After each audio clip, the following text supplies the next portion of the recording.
शाम का वक्त था। आसमान में ढलते सूरज की सुनहरी किरणें गांव की कच्ची गलियों पर बिखर रही थीं। पीपल के पेड़ के नीचे बैठी बूढ़ी सावित्री देवी सूनी आंखों से रास्ते की ओर देख रही थीं। उनकी आंखों में इंतजार था, अपने बेटे मोहन का। मोहन, जो शहर गया था नौकरी की तलाश में, 5 साल हो गए थे लौटकर नहीं आया था। हर त्योहार, हर तीज त्योहार सावित्री देवी उसी चौखट पर बैठकर राह ताकती रहीं। पर आज का इंतजार कुछ अलग था। दिल बेचैन था। पास में उनकी बहू गीता चूल्हे पर रोटी सेंक रही थी। बार बार उसकी नजर भी रास्ते की ओर जा रही थी। माँ जी, आज मोहन आएगा ना? सावित्री देवी ने धीमे से कहा। पता नहीं बहू, पर दिल कह रहा है आज कुछ तो होगा। इस घर में कभी खुशियों की कमी नहीं थी। मोहन, उसकी पत्नी गीता और छोटा बेटा राहुल, एक साधारण लेकिन खुशहाल परिवार। पर शहर की चकाचौंध और जिंदगी की दौड़ ने मोहन को धीरे धीरे बदल दिया। शहर में उसे एक बड़ी कंपनी में नौकरी मिल गई थी। पैसा आया, रुतबा आया और साथ में आया घमंड। गांव की मिट्टी, माँ का साया और पत्नी का सादा प्यार उसे अब पुराना लगने लगा। फोन पर माँ पूछती, बेटा कब आओगे?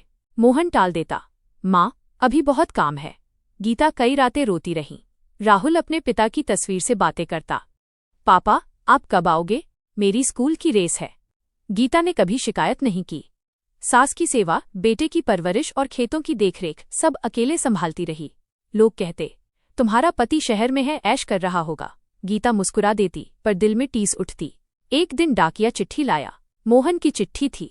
लिखा था, माँ गीता, अब यहीं बसने का सोच रहा हूँ। गांव आना मुश्किल है। सावित्री देवी का हाथ कांपने लगा। अब ये रिश्ता बस कागज पर रह गया क्या? गीता ने चुपचाप आंसू पोंछ लिए। शहर में मोहन की जिंदगी बाहर से चमकदार थी, पर अंदर से खोखली। ऑफिस में दिखावा, रिश्तों में स्वार्थ और अकेलापन। एक दिन ऑफिस पार्टी में उसकी मुलाकात नेहा से हुई, आधुनिक, चतुर और चालाक। नेहा ने धीरे धीरे मोहन के मन में जहर घोलना शुरू किया। तुम जैसे काबिल इंसान को गांव में सड़ना नहीं चाहिए। तुम्हारी पत्नी बहुत देहाती है। मोहन खुद को बदलने लगा। उसने गीता से दूरी बना ली, माँ के फोन उठाने बंद कर दिए। इधर गांव में सावित्री देवी की तबीयत बिगड़ने लगी। डॉक्टर ने कहा उन्हें अपने बेटे की जरूरत है। गीता ने कई बार फोन किया, पर मोहन व्यस्त रहता। एक दिन सावित्री देवी बिस्तर पर पड़ी पड़ी बोली, बहू अगर मैं न रहूं तो मोहन को माफ कर देना। गीता का दिल टूट गया। माँ जी ऐसा मत कहिए, मोहन जरूर आएगा। एक रात तेज बारिश हो रही थी, बिजली कड़क रही थी। तभी गांव के चौकीदार ने आकर कहा, गीता बहू शहर से फोन आया है, मोहन का एक्सीडेंट हो गया है। गीता के पैरों तले जमीन खिसक गई। क्या? मोहन? सावित्री देवी की आंखें खुल गईं। मेरा बेटा। वो बिस्तर से उठने की कोशिश करने लगी। गीता ने खुद को संभालते हुए कहा, माँ जी हम उसे लेने चलेंगे। अगले दिन गीता और गांव के 2 लोग शहर पहुंचे। अस्पताल में मोहन बेहोश पड़ा था, चेहरे पर चोट, आंखें बंद। गीता ने उसका हाथ थामा। मोहन देखो, मैं आ गई हूँ। मोहन की आंखों से एक आंसू निकल आया, पर वह कुछ बोल न सका। डॉक्टर ने कहा, उसकी हालत गंभीर है, पर होश में आ सकता है। गीता ने मन ही मन प्रार्थना की, हे भगवान इसे बचा लो, रिश्तों की ये डोर टूटने मत देना। 2 दिन बाद मोहन को होश आया। सबसे पहले उसने गीता को देखा। कमजोर आवाज में बोला, माँ कैसी है? गीता की आंखें भर आईं। घर पर हैं, तुम्हारा इंतजार कर रही हैं। मोहन ने आंखें बंद कर लीं। शायद उसे अपनी गलतियों का एहसास होने लगा था। पर तभी नेहा आई। मोहन तुम्हें आराम चाहिए, ये लोग यहाँ क्यों हैं? गीता ने पहली बार कठोर स्वर में कहा, ये उसका परिवार है। मोहन कुछ बोलना चाहता था, पर शब्द गले में अटक गए। अस्पताल के कमरे में खामोशी छा गई। एक तरफ खून के रिश्ते, दूसरी तरफ बनावटी आकर्षण। मोहन के सामने सबसे बड़ा सवाल खड़ा था, कौन सी डोर मजबूत है? अस्पताल के कमरे में सन्नाटा पसरा हुआ था। मशीनों की बीप बीप की आवाज जैसे मोहन की धड़कनों के साथ चल रही थी। उसकी आंखें खुली थीं, पर मन कहीं बहुत दूर भटक रहा था। एक तरफ खड़ी थी उसकी पत्नी गीता, आंखों में दर्द पर चेहरे पर धैर्य। दूसरी तरफ नेहा, आधुनिक कपड़ों में पर भावनाओं से दूर। मोहन की आंखें कभी गीता पर जाती, कभी नेहा पर। उसका मन जैसे 2 टुकड़ों में बट गया था। उधर गांव में सावित्री देवी की हालत और बिगड़ती जा रही थी। डॉक्टर ने साफ कह दिया था, अब समय बहुत कम है, बेटे से मिलना जरूरी है। गीता ने मोहन से कहा, माँ जी बहुत बीमार हैं, वो तुम्हें देखना चाहती हैं। मोहन की आंखों से आंसू बह निकले। कमजोर आवाज में बोला, मुझे घर ले चलो। नेहा चौंकी। घर? अभी तुम्हें आराम चाहिए, ये गांव वाँव बाद में। गीता ने दृढ़ स्वर में कहा, वो माँ है उसकी, कोई बाद में नहीं होता। मोहन ने पहली बार नेहा की बात अनसुनी कर दी। एम्बुलेंस गांव की ओर बढ़ रही थी।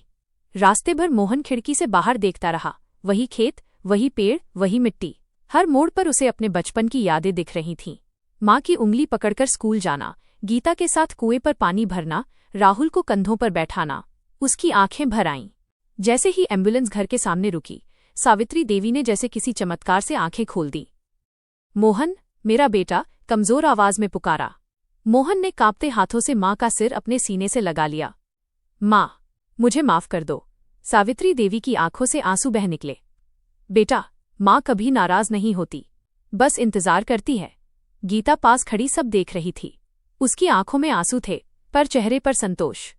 शाम को जब सब शांत हुआ, मोहन ने गीता से अकेले में बात की। गीता, मैंने तुम्हारे साथ बहुत गलत किया। तुमने अकेले सब संभाला और मैंने तुम्हें कभी समझा ही नहीं। गीता ने सिर झुका लिया। रिश्ते शिकायत से नहीं, समझ से चलते हैं मोहन।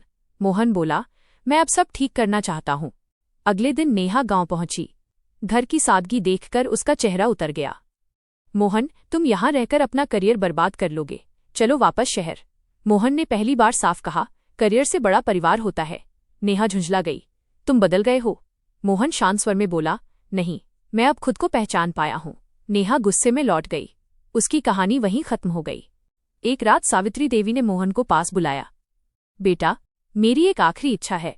मोहन रो पड़ा। माँ, ऐसा मत कहो। गीता और राहुल का साथ कभी मत छोड़ना, यही मेरी असली दौलत है। इतना कहकर उनकी सांसें थम गईं। मोहन चीख पड़ा, माँ। पूरा घर रो पड़ा। माँ के जाने के बाद मोहन पूरी तरह बदल चुका था। उसने शहर की नौकरी छोड़ दी, गांव में रहकर खेती और छोटा सा व्यवसाय शुरू किया। राहुल अब हर सुबह पापा के साथ खेत जाता। गीता के चेहरे पर फिर से मुस्कान लौट आई थी। एक दिन मोहन बोला, गीता, अगर तुम न होती तो मैं सब खो चुका होता। गीता ने मुस्कुराकर कहा, रिश्तों की डोर कमजोर नहीं होती मोहन, बस हमें उसे थामे रखना आना चाहिए। समय बीतता गया। घर में फिर से हंसी गूंजने लगी। मोहन समझ चुका था कि सच्ची खुशी पैसा या शोहरत में नहीं, बल्कि अपनों के साथ में होती है। रिश्तों की डोर हमें सिखाती है कि अगर समय रहते रिश्तों को संभाल लिया जाए तो टूटती हुई डोर भी फिर से मजबूत बन सकती है। कहानी अच्छा लगा हो तो लाइक और चैनल को सब्सक्राइब करें। धन्यवाद।